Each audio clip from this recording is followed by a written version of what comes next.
നമസ്കാരം. നമ്മൾ വന്നിട്ടുള്ളത് ഒരു എ സിയിൽ വെള്ളം അകത്തേക്ക് വീഴുമെന്ന് പറഞ്ഞ കംപ്ലൈൻറ്റ് നോക്കാൻ വേണ്ടിയിട്ടാണ്. അപ്പോൾ ആദ്യമായി നമ്മളെ ചാനൽ കാണുന്നവരൊന്ന് സബ്സ്ക്രൈബ് ചെയ്ത് സപ്പോർട്ട് ചെയ്യണേ. ഈ വീഡിയോ നിങ്ങൾക്ക് ഇഷ്ടമായാൽ ഒന്ന് ലൈക്കും ചെയ്യണേ. എ സിയുടെ കവറൊക്കെ ഒന്ന് അഴിച്ചു നോക്കാം. ഇനി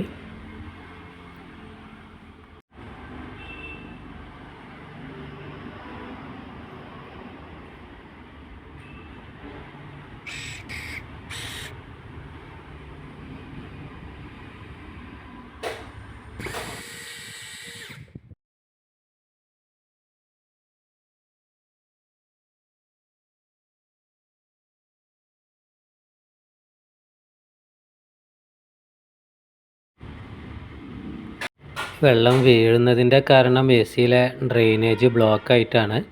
ഈ ബ്ലോക്ക് എവിടെയെന്നുള്ളത് നോക്കാം. ഇവിടെയാണ് എ സിൻ്റെ ഡ്രെയിനേജ് പോകുന്നത് കേട്ടോ. ഈ ഭാഗത്ത് അതിൽ വെള്ളം നിൽക്കുന്ന എന്നറിഞ്ഞിട്ടാണ് വെള്ളം പുറത്തേക്ക് വരുന്നത്.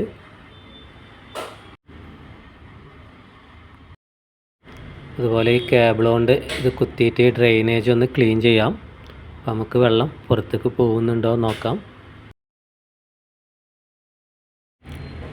നമ്മൾ കുത്തിയപ്പോൾ വെള്ളം പുറത്തേക്ക് പോകുന്നുണ്ട് കേട്ടോ. അപ്പോൾ ആ ഡ്രെയിൻ പൈപ്പ് ബ്ലോക്ക് ആയതായിരുന്നു വെള്ളം അകത്തേക്ക് വീഴാൻ കാരണം. അപ്പോൾ നല്ലപോലെ വെള്ളം പുറത്തേക്ക് വീഴുന്നുണ്ട്.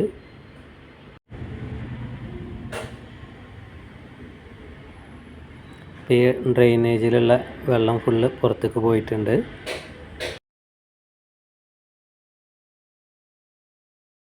ഇനി ഇതിൻ്റെ കവറൊക്കെ ഒന്ന് ഇട്ടിട്ട് സെറ്റ് ചെയ്യാം.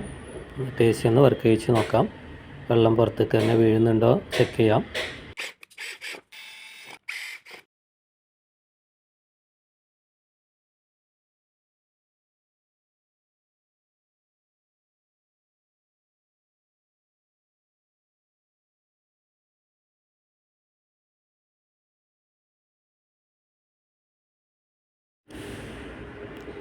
ഇതിൻ്റെ ഫിൽറ്റർ രണ്ടും ഒന്ന് ക്ലീൻ ചെയ്യാം. ഫിൽറ്ററിൽ അത്യാവശ്യം നല്ല പൊടിയുണ്ട്.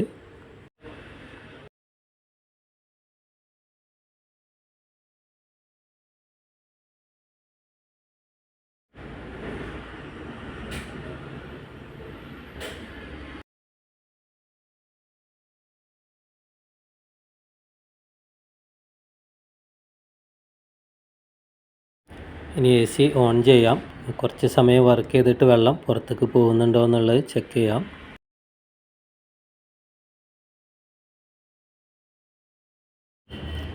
ഇപ്പോൾ വെള്ളം പുറത്തേക്ക് വീഴുന്നുണ്ട് കേട്ടോ.